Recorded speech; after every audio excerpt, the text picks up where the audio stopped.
बड़ी भोली है बेचारी। पता नहीं कितने सालों के बाद आज का ये दिन देखने को मिला है इस माँ को। बस कुछ ही समय बाद वो लड़की अपनी आखिरी सांस लेगी।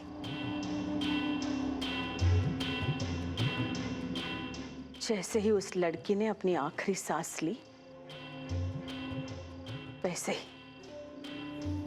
मेरा बेटा मुझे वापस मिल जाएगा। हाँ माँ, अब हमारे इंतजार की घड़ियां हमेशा के लिए खत्म हो गई।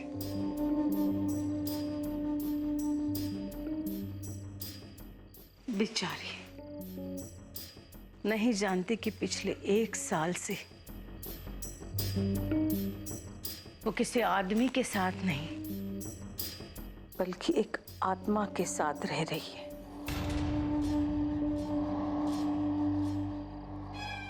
लेकिन माँ, अब हमें सावधान रहना होगा। एक गलती और हमारी बरसों की तपस्या भंग हो सकती है। तुम चिंता मत करो बेटा, मैं सब संभाल लूंगी। मुझे तो बस वो श्राप टूटने का और दोबारा तुम्हारे मनुष्य रूप में आने का इंतजार है। बस माँ, चंद घंटे और, उसके बाद सब वैसा ही होगा जैसा आप चाहते हैं। बेचारी शिवानी, उसने कभी ये सोचा भी नहीं होगा कि शिव की भक्ति का फल उसे इस तरह मिलेगा।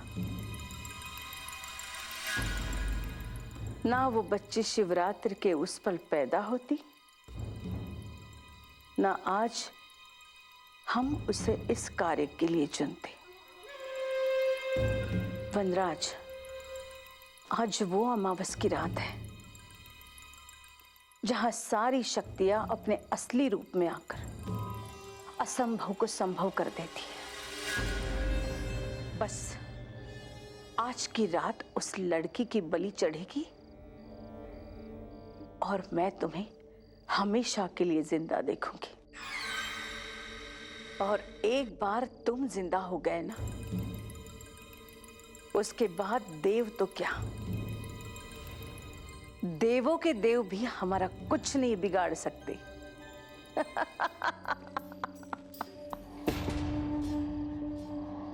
अरे वनराज, ये वीरेन कौन है? माँ, उस लड़की को कोई ना कोई तो कहानी सुनानी थी और फिर मीरा के बारे में कुछ ना कुछ बताना ही था, बस इसीलिए।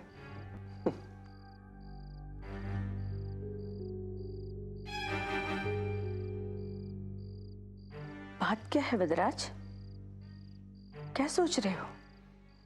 हाँ, मैं सोच रहा हूँ कि कहीं मीरा हमारा बना बनाया खेल बिगाड़ ना दे। नहीं बेटा, ऐसा नहीं होगा। तुम उसकी चिंता मत करो। मैंने आज के दिन के लिए मीरा को अपनी शक्ति से बांध के रखा है। एक बार मीरा तुम्हारी सुहागन बन जाए, उसके बाद सब ठीक हो जाएगा।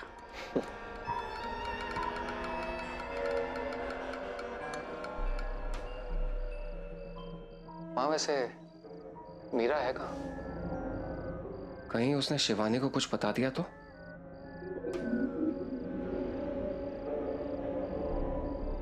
मैं अभी देख कर आता हूं।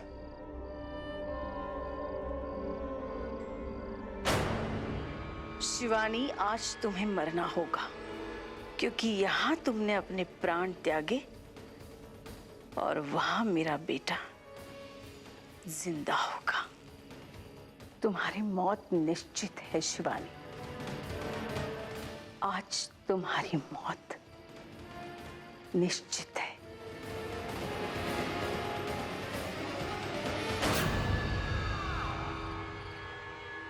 क्या कह रही हैं आप भाभी? ये मुझे कुछ समझ में नहीं आ रहा है। देखो शिवानी, हम तुम्हारा भला चाहते हैं, इसलिए तुमसे कह रहे हैं कि तुम यहाँ से चले जाओ,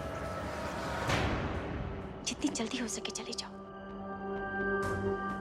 आई एम श्योर आपको कोई गलत फहमी हुई है भाभी। वनराज ऐसा क्यों करेंगे मेरे साथ? वो मेरे पति है, प्यार करते हो मुझसे। वो मेरे साथ ऐसा कभी नहीं करेंगे। शिवानी, हमें तुमसे जो कहना था हमने कह दिया। अभी तुम पे निर्भर करता है कि तुम हमारी बात का कितना यकीन करती हो या नहीं। तुम सिर्फ माँ जी पे भरोसा कर सकती हो। और आज अमावस की रात है। आज वनराज को उसके असली रूप में आना ही होगा।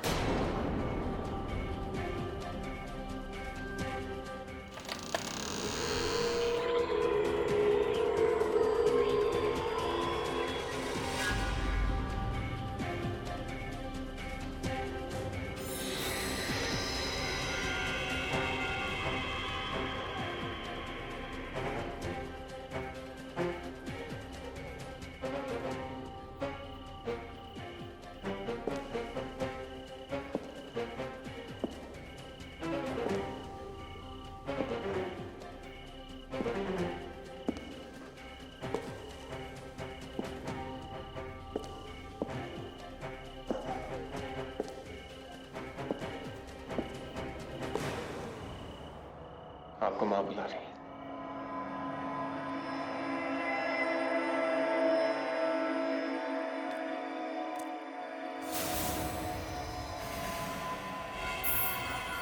क्या कह रही थी मीरा भाभी? कुछ नहीं, वो हवेली के बारे में बता रही थी वो। तुम बहुत थक गई होगी ना। आज का दिन तुम्हारे लिए आसान नहीं था। इतना कुछ हो गया। तुम एक काम करो, थोड़ा आराम कर लो। उसके बाद हमें अपने पुश्तैनी मंदिर जाना है। पुश्तैनी मंदिर? माँ कह रही थी कि शादी के वक्त जो रस्में पूरी नहीं हुई वो आज पूरी हो जाए।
प्रणाम बाबा।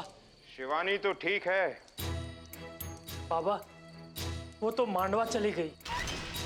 मांडवा? अनर्थ हो गया, घोर अनर्थ। उस लड़की को मांडवा भेजने की क्या आवश्यकता थी? लेकिन शिवानी ने किसका क्या बिगाड़ा था बाबा? आज तक वो बच्ची जिसके साथ रह रही थी वो मनुष्य नहीं, एक प्रेतात्मा है, एक शापित प्रेतात्मा। श्रापित प्रेतात्मा? आज अमावस की रात है, आज की रात वो अपने असली रूप में आएगा।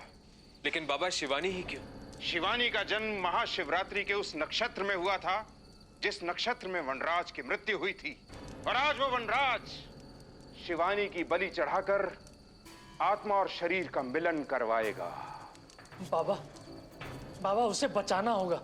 हाँ बाबा, हमें किसी भी कीमत पर शिवानी को बचाना होगा। दिल की साफ और पवित्र आत्मा है वो लड़की, इसलिए स्वयं भोलेनाथ ने हमेशा उसे बचाया है।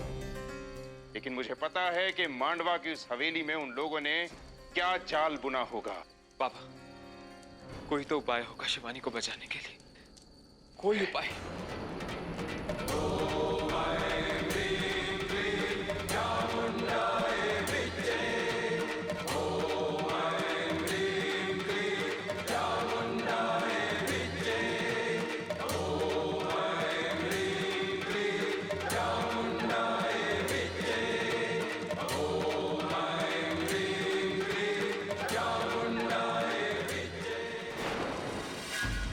केवल एक उपाय है उस पापी प्रेतात्मा का अंत करने का।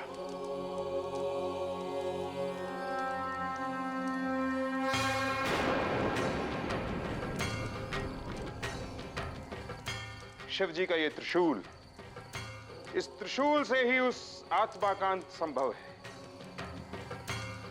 और हां,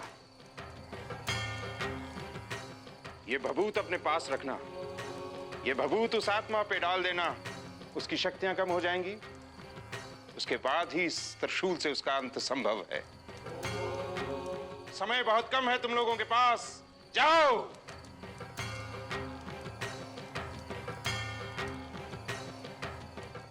भोलेनाथ उस बच्ची की रक्षा करना। ओम नमः शिवाय।